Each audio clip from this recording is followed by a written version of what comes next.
virkeligheden så er ægte salg et evigt ønske om, at vi hjælper hinanden og ser det ud fra en langsigtet perspektiv. Hvis vi er så forhippet på at måle alt det, der kan måle, så får vi ikke målt alt det, der er vigtigt. Nogle gange skal vi også stole på, at vi rent faktisk gør det rigtigt. At tage nogle rammer og strukturer noget at følge efter, du skal vide, hvad du kan måle på. Det er også det, der sker i salget. Vi får den der lykkefølelse af, nu lykkes vi. Det er dig, de i sidste ende køber. Vi skal evne at sætte os ind i, hvad er det, kunden har behov for, uden at tænke på mig.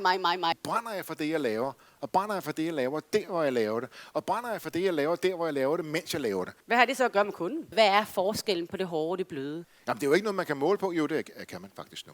Er det så den måde, vi har den, når kunden kommer ud? Er det, at nu kommer?